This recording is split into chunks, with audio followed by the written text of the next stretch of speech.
I moved here we were transferred here in 72. Susan was 18 months. And I came from an old Pennsylvania farmhouse that we had restored. And I had Pennsylvania antiques, country antiques. Oh, and here I'm in a Victorian house that looked awful. They looked awful. So I put everything in the side, that little wing, which we call the maid's wing. And I opened a shop there. And I was just open by chance or appointment. And I was usually there because I was home with the kids and whatever. So I opened a shop there, and people just knew it as the house with the lions. And then as it grew, Ruth Adaler, my neighbor, let me use the barn, the carriage house, for storage and for my larger pieces of furniture. But once she was going to sell the house and she passed, then we bought this building, which was it had been the Ben Franklin. This building was built in 1894 by the Knights of Pythias, and that's a fraternal group.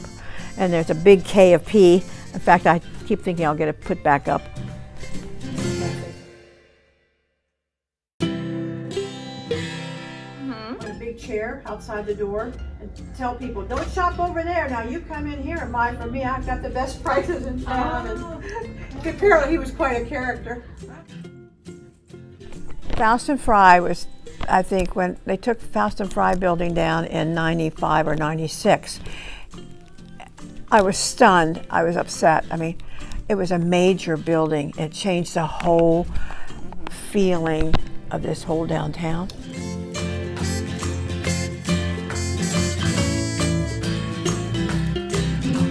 I was so upset about that. And then this building came up empty. And when Ben Franklin sold, and so we toyed with the idea for a long time, and Warner said, you need storage, because I was losing the use of the barn, so decided I needed something bigger, so I said, okay, I'll do it. So we bought the building.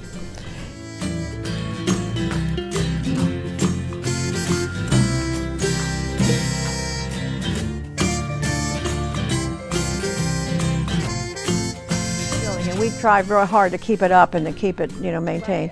And it's, this has a drop ceiling now, but it was the old, probably a tin ceiling, but I looked up there and it's not there, because if it was, I would have. But because of the cost of heating it, and air, it's too expensive really to have that. Hi, Chuck. So it's, understandable. Yeah. And the front was different, and the old pictures. The door, where there's a door over here now that goes up the steps, that was all open. So you could just walk up the steps to the telephone office and the doctor's office. But when Brooks owned the building and put the Ben Franklin in here, they closed that section so that you have to unlock that door to go up. But if you look at on the steps, I think, I should know this, but I think it says optometrist. Must have been a doctor's name is printed on the steps, so I've tried to make sure we save that. It's a great building.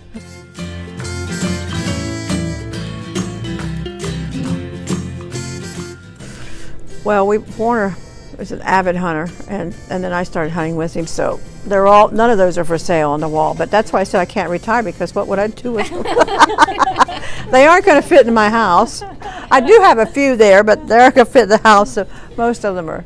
Yeah, and of course every one of those critters has a story, so there's always the interesting thing is the story that goes with the hunt. So, well, when we were married, he's from Ohio, I'm from Maryland. We met at school in North Carolina, and when we got married, we went right to Iowa, the Quaker Oats Company in Iowa, and he went hunting all the time. So I just thought, well, I took a book and I took a sketch pad, and then one day he was hunting pheasants, and he says, why don't you walk along this row and I'll be at the end of the field. I'm no bird dog. I will do it this time, but from now on I'm carrying the gun too. No, I did. So I started hunting, and now I really enjoy it. You learn a lot. It's a world that most people, if you don't do a lot in the country and in the woods, it's a whole different world. Understanding the interaction of all the animals and nature and all that.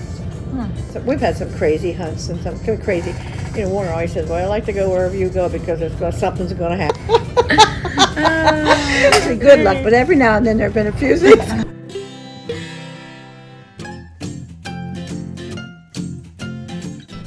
And here I am, 20 some years later. So I've been doing this over 45 years or whatever that makes it from. It'll be 50 years in 2022. Oh my gosh, that's kind of frightening when you think about it. Anyway, I like history. I love history. I'm a passion for old things. So moved down here. But when the KFP was here, they rented out this floor. They called it was a mercantile or a store, an old general store, and it was called the Leader. And that was in 1894 up until about 1924, I think. And then they also rented out the second floor, and the first telephone company was up there, the doctor's offices, the dentist's offices. It's all office buildings or rooms on the second floor. And a lot of the signage is still there, and there's a sink in the one room because Dr. Hoffman he opened his practice in Covington up there. And you can see the different sections. Then the third floor was one gigantic room, and there's a little room in the center which is a kitchenette, but that was called Castle Hall, and that was the place to have all the entertainment in town. All high school graduation took place there. Goodness. Banquets, everything was, but everybody had to climb all these stairs up. That's what kept them young. That was their exercise. It's a lot of steps to climb, but and it's still pretty much the same. I don't use the upstairs except the second floor for storage, and the third floor. A lot of high school students have been coming to get their senior pictures taken. The windows and peeling paper, and they like that look. Yeah.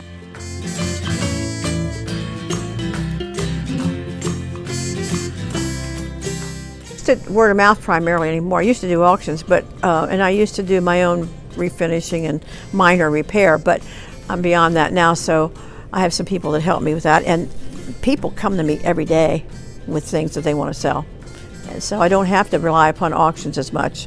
So, and I like pre-1920 items. I prefer mid-19th century, but this day and age now, you know, it's. Somebody told me this morning. They said, "Well, Carol," I said, "Well, that's not really not old. That's from the '50s." And they said, "Well, Carol, stop and think how many years ago that was." I said, "Well, we won't talk about that." But the younger people like what they call mid-century, which is 50s and 60s. Right. Yeah, mid-century. But I still prefer the old. So that's what I try to deal in. And I have things in here ranging from probably $1 to $2,500.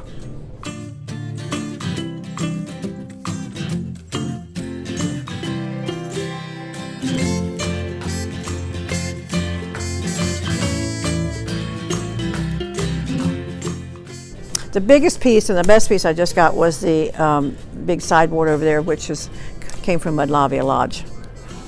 Oh, fantastic piece. Yeah, have to do a little repair and restoration on it, but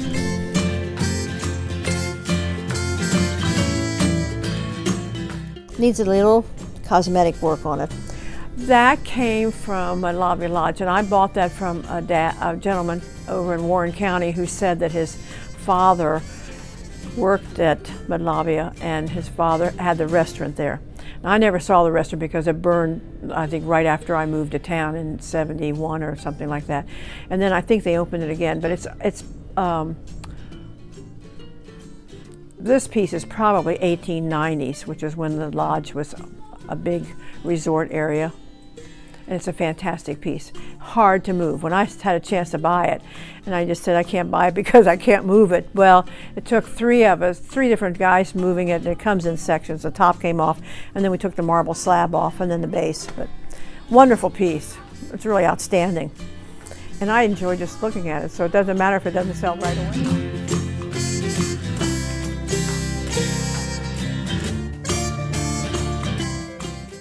And then we have a lot of really old, the oldest thing is probably some paperwork, some old deeds and manuscripts from as early as 1830.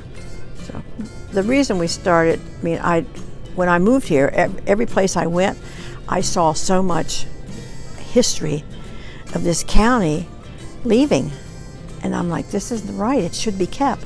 So whenever I had any extra money, I bought whatever I could, and I just stockpiled it. And that was the beginning of the Clerks Building Museum, because a lot of old things a lot of history from Fountain County. So I hope that they keep it going. Somebody does. Hope somebody cares enough to keep it going. So.